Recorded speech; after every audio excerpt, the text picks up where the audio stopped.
Hello everyone, my name is Zach. I'm a recent psychology graduate and I just thought I'd make this video to talk about some of my favourite books that I read over my undergrad. A little bit about me, I recently completed my undergrad last year, my 3-year undergraduate degree here in Melbourne, and I just want to talk about some of my favourite reads over the last kind of 3 years. I think these are some of the books that really solidified my kind of love of psychology. I'm still not sure if I'm going to continue studying psychology, but it's been a big part of my life and it's something that's super important to me. So I just want to make this video to talk about some of my favorite books for maybe some other people who are interested in psychology or who are maybe studying it themselves. These books really helped me kind of solidify my understanding and let's crack into it. The first book that I wanted to talk about is called The Man Who Mistook His Wife for a Hat and Other Clinical Tales by Olver Sacks. The name's a bit of a handful. Most of these books' names are a bit of a handful, but this is a classic. I'm sure most people who are kind of interested in the field of psychology or kind of medicine as well know a little bit about this book. Olver Sacks is a famous neurologist. Personally, someone who I really look up to in terms of his writing and his life. He's an extremely fascinating guy. He was also jacked as well, and he held a record for like squatting like a crazy amount of weight, which I'll put in. But I really like that he was not only a very smart neurologist, medicine man, but also just a guy who used to just rip it, shifting tin, which was cool. This book, though, however, is probably his most famous book, and most of his books are very similar, but this one, I just put this in here. I could put any of his books in. I've read most of them, but this one is kind of a classic introduction to what he does. He kind of brought back the idea of the case study in medicine. For a long time, kind of doctors kind of did away with the case study because, in fields like psychology and medicine and stuff like that, the idea of doing a study of one kind of isn't really effective, but Olver Sacks kind of brought that back, started exploring and kind of writing about his patients in really interesting ways, and that's why I really recommend this book, mainly from the perspective of someone who really enjoys like interesting neurological things. I think even though he kind of focuses mainly on neurology, I think it's really interesting from a psychology perspective, because I think psychology is becoming more and more focused on neuropsychology. So if you're interested in learning about how to deal with patients, I would really recommend this. And I think the main thing that a psychology student can get from this book is Dr. Sacks's infectious enthusiasm for seeing clients. I think he really is just passionate about helping people and being with people, and I think that's very inspirational from a kind of student's perspective, learning how to work with people in some sort of way in the future. Oliver Sacks's books normally deal with kind of abnormal neuropsychology and abnormal neurology generally, but I think some of the interesting things from this book, I think the case of the guy who mistook his wife for a hat is so talked about, but I think some of the other stories in this are more interesting, especially in a kind of psychology level. And what I like about Dr. Sacks is that he kind of puts himself in there as well. Like one of the case studies is famously about himself when he was a medical student, and talking about how he got so high on like cocaine and what was it? I've got it here. He got so high on PCP, cocaine, and amphetamines that his sense of smell got really good. So it's just a lot of interesting tidbits about how the brain works, and from his perspective, he's done some really interesting stuff. Alright, the next book that I wanted to talk about, and obviously to make this clear, a lot of these books are not necessarily psychology books, but I think they're really relevant to the kind of work that psychologists do, or people that are interested in psychology and therapy. So the next book that I want to talk about is called Stories We Tell Ourselves, Making Meaning in a Meaningless Universe. This book is by Richard Holloway, who was actually if I get this right, he was either the bishop or like the Archbishop of Edinburgh, so he was a priest as his main role, and then he kind of eventually fell out of the priesthood after kind of observing and analysing his faith over a long period of time. So he's still very inspired by like the Christian worldview, but um, at the same time doesn't necessarily, pin himself to that. So this book is quite a short read. I think it's really good because it's all about himself, and specifically how humans make meaning and how we make meaning through stories most of the time. So I think one of the things he talks about in the book is that the Christian story really helped him solidify his meaning in life. And then the older he got, he kind of let go of that story and started analysing how different people's stories kind of make their life meaningful. And I think this is really relevant to studying psychology or any field where we work with people, because it kind of shows that people are very story-driven creatures. We love kind of storifying our own lives, and our worldview often comes from the story that we tell ourselves. So I think this is very interesting for anyone kind of interested in psychology, but also religion, faith, worldviews. I think one of the things I learnt a lot about during my degree was how important our worldview shapes how we deal with the world. I think some people in school, we talked a lot about how people's cultures, whether they're from a Western kind of individualistic culture or a more collectivist Eastern culture, how that would really affect your ability to kind of move through life and your ability to deal with mental health issues. So I think anyone who wants to work with diverse groups of people will really get something out of Richard Holloway's book.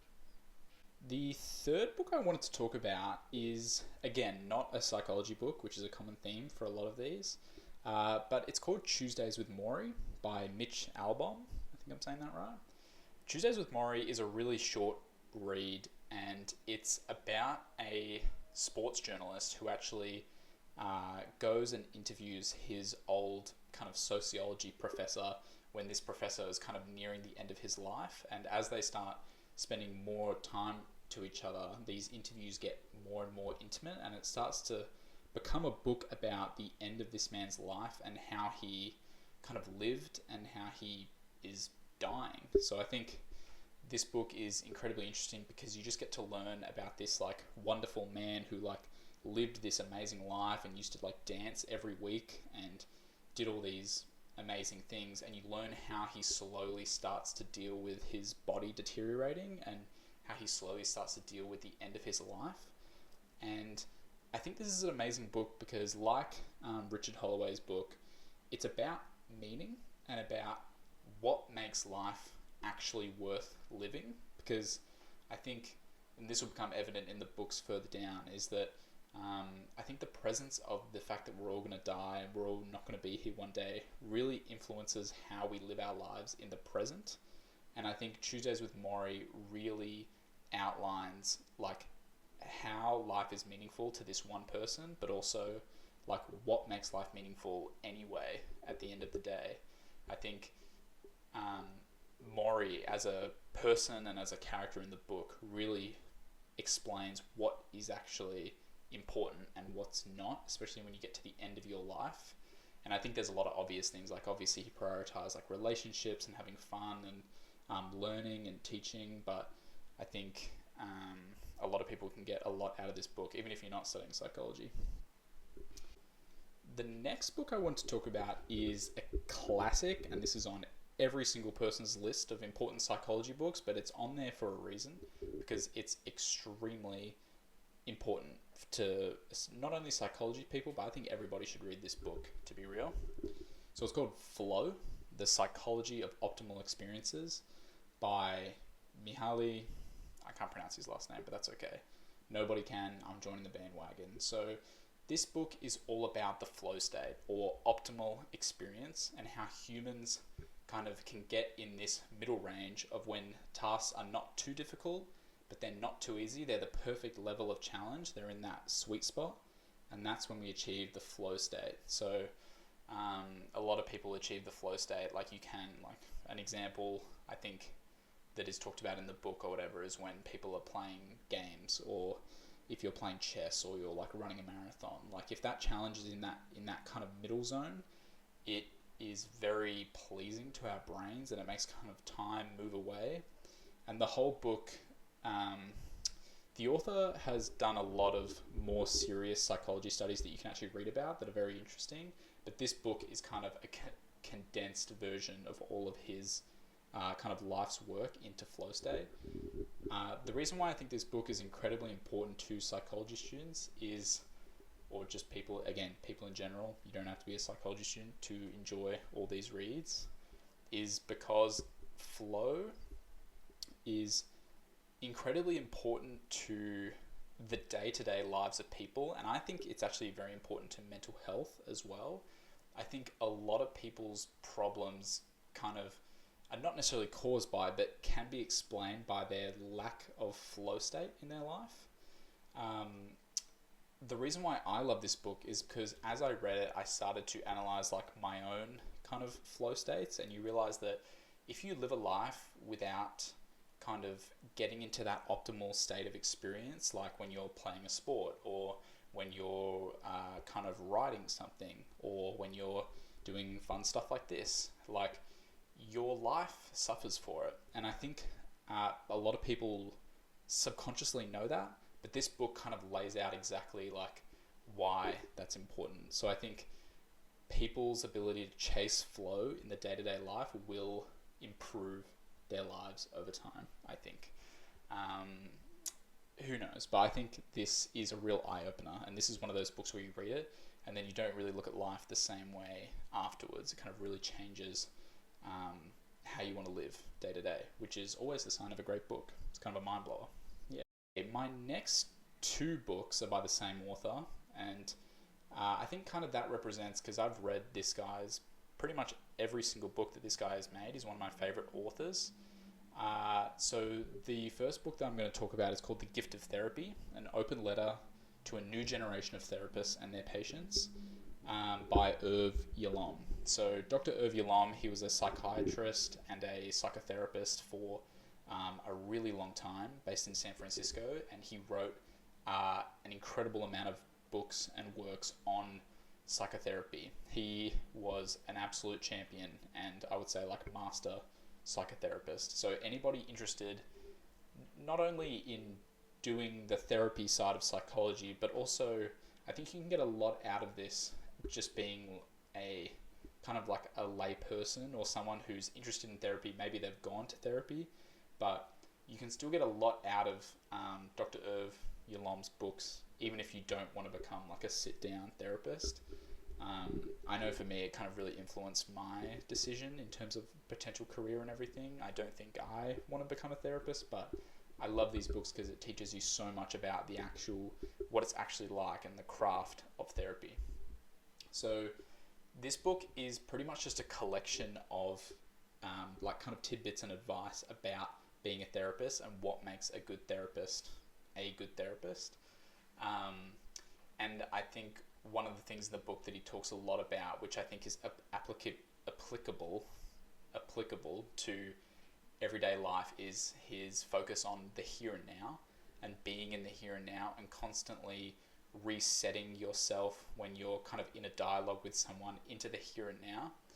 So a situation he uses is in his book where he'll be talking to a client, and then he'll feel like a rift in the room or a rift in their relationship, and he'll always bring it back to the here and now. So he'll, I'm going to butcher how he actually does it, but he does things like, he'll say like, all right, so, he'll expose what we've talked about, and he'll go, all right, right here, right now, how are you feeling? Even though we've been discussing all these high concept things, right this very second, how are you feeling? And the person might go, oh, well, I've been trying to keep up with you intellectually, and now I feel shit because it's not working. And then he'll start to explore that. So I think I actually think about this in just regular life a lot, in terms of sometimes in relationships and friendships, and especially with family members and things, you can feel that there's like some sort of tension or some sort of disagreement or feeling. And I think just exposing that and kind of being like, all right, even though we're on holiday and we're at the beach and we're like having fun, are we actually having fun? Here and now, like what is actually going on?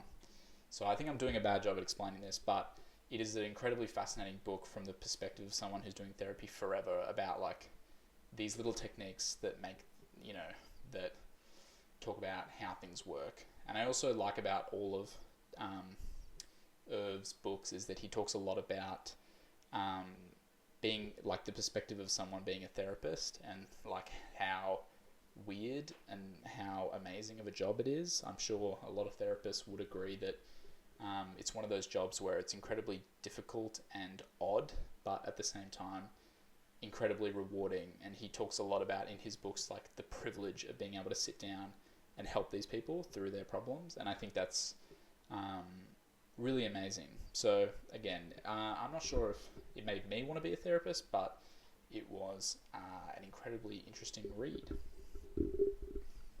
Right, the next book, or the last one I'm going to talk about, is another book by Dr. Yalom, and I think this one is incredibly interesting and something that we don't talk about that much in kind of modern society, but it's called Staring at the Sun. So it's called Overcoming the Terror of Death.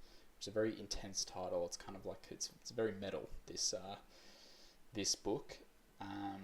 So this book is all about death and Irv's kind of relationship with death, and also his kind of how he helps clients work with death. So Dr. Irv, he kind of, I'm not sure if he coined it, but he helped start this thing called existential psychotherapy, which is all, and his kind of theory is that all the problems in our day-to-day lives and a lot of our kind of anxieties and depression and fear kind of stem from this idea that we're all subconsciously terrified of death, and the reason why we do anything is because of death. So he makes a lot of examples about how the only reason why people seek status and money is because when you die, your body goes away, but your reputation and image stays around for a little bit or whatever. So he says that a lot of people's neuroticism and anxiety when it comes to death is driven by the fact that they know they're going to die one day, and that terrifies them, and it makes them do weird things, and it makes them deal with their problems in terrible ways. I think this book is very, very interesting from the perspective of someone studying psychology, because again, another mind-blowing book is that once you read this, you start to see this everywhere, and you start to think about it in your own life, and you start to think about the people in your life and why they act the way they do, and you start to think maybe they act like that because they don't even realize, but they're just shit scared of dying one day, and they don't know what's going to happen when they do. So I think it's really fascinating to explore how death influences our day-to-day and how people deal with death. I think one of the things that's interesting about Irv is that he's done therapy with a lot of people who are close to death and know they're going to die, and those passages in the book are amazing when he talks to people kind of experiencing it, and how he kind of talks people out of fearing death and into kind of being comfortable with it. So I don't think anyone really is ever comfortable with death, but he talks about a lot of interesting ideas about how we should view death. One of the ones that I really like is that he talks about how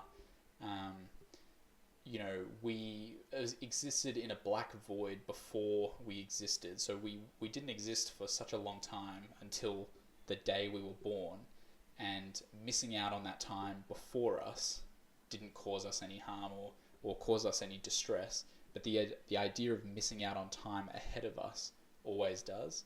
So the thing he likes to talk about is that we're only alive for such a small slither of history, so we didn't feel any pain or discomfort for not existing during the past, so we shouldn't really feel any pain or discomfort for not existing in the future. So that's the thing that I really like to think about. So this video has already waffled on for too long, so I'm going to end it there, but those are some books that I really enjoy, and I think if you're interested in psychology or studying psychology or social work or counselling or teaching or whatever, I think you will find something interesting, hopefully, in one of these books. So thank you. Appreciate it. All right. See ya.